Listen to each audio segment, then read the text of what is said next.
खोपडीचं अपूर्ण शव. या केसचा तिसरा भाग आज मी तुम्हाला सांगणार आहे. खोपडीचं खऱ्या अर्थानं अपूर्ण शव काय आहे, ते कुठं आहे आणि ते पूर्ण झालं तर काय काय जाग होईल.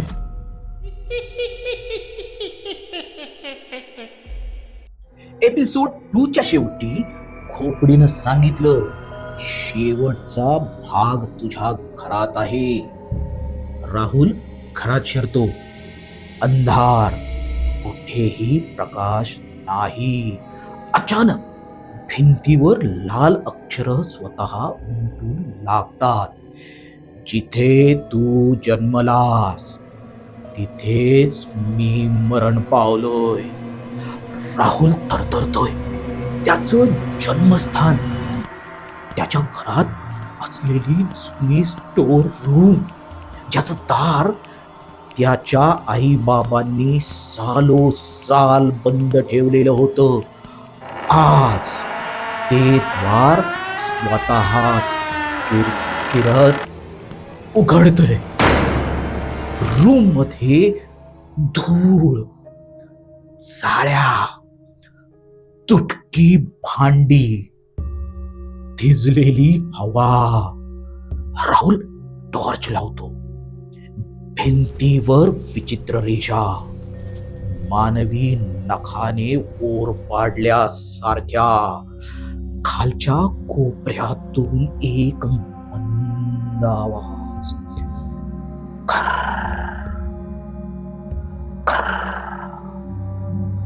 राहुल पुढे जातो. तिथे जमिनीत एक गोल आकार दिसतोय, जणू अनेक वर्षापूर्वीच दफनस्थान. खोपडी बोलते, इथेच माझा दुसरा भाग आहे. राहुल हाताने माती हलवतो. माती खूपच मऊ आहे, जणू एखाद्या प्राण्याने हलवलेली. थोड्या वेळानंतर त्याच्या बोटांना काहीतरी कठीण स्पर्श होतोय. तो ओढतो. मानवी बरगडी बाहेर येते. राहुल घाबरून मागे पडतो. बरगडी बाहेर येताच दारपट दार, दिवे बंद.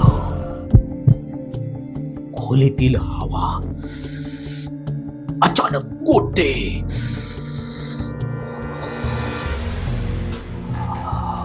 जुन्या रेडिओतून स्वतःच आवाज येतो.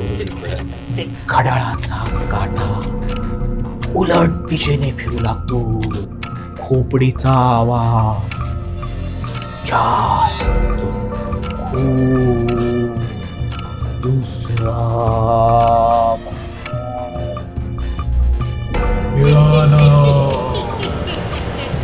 परिसरातील वस्तूंवर लाल धूळ लागतो. राहुल पळण्याआधीच जातो, पण दार कोणीतरी अदृश्य शक्ती बंद ठेवतो.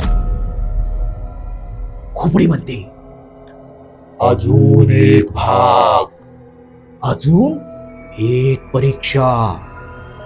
खोपडी राहुलला सांगते, मी ज्या दिवशी मरण पावलो त्या दिवशीच तू जन्मलास.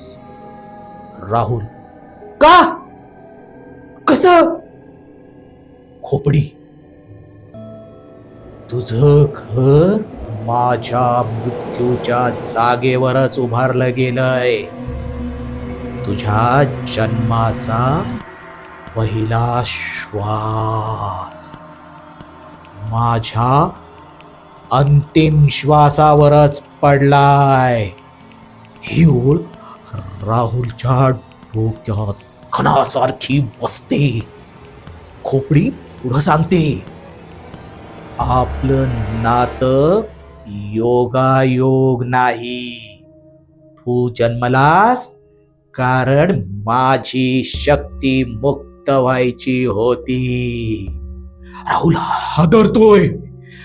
त्याला पहिल्यांदाच कळतं, तो निवडलेला आहे.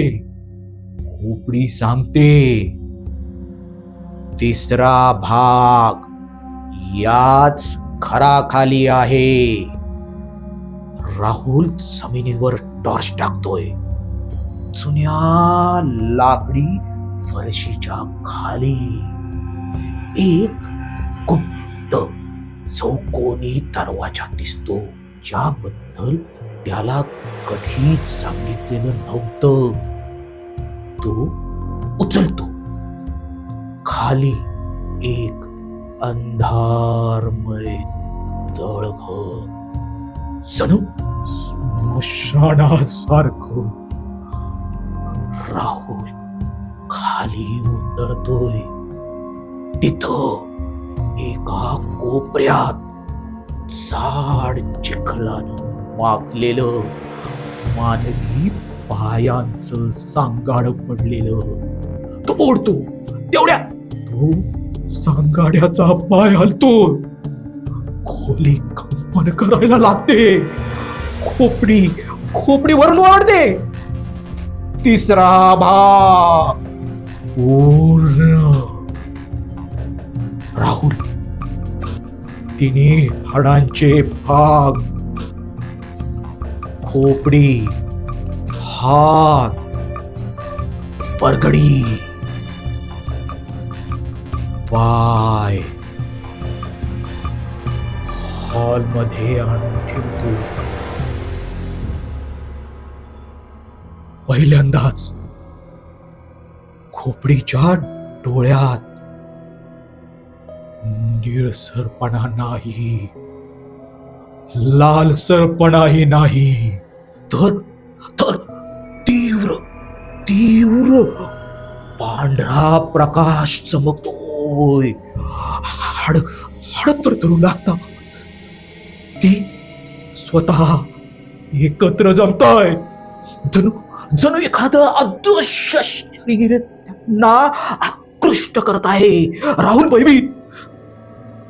खोपडी कडाडून सांगते, माझा शेवटचा भाग शरीर नव्हे, आत्मा आहे. राहुल, आत्मा? त्यासाठी मला काय करायचंय? खोपडी, त्यासाठी तुला त्याला भेटावं लागेल. राहुल, कोणाला? खोपडी, राख्या साधूच्या आत्म्याला. अचानक घरातील सर्व दिवे विझतात.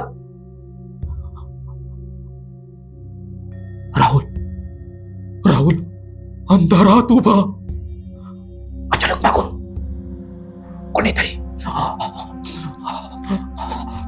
श्वास घेतो. तो वळतो. कॅमेऱ्याला फक्त दिसतात लाल चमकणारे 2 डोळे आणि जमिनीवर ओढत चालणारे पायांचे आवाज. खोपडी हसत म्हणते,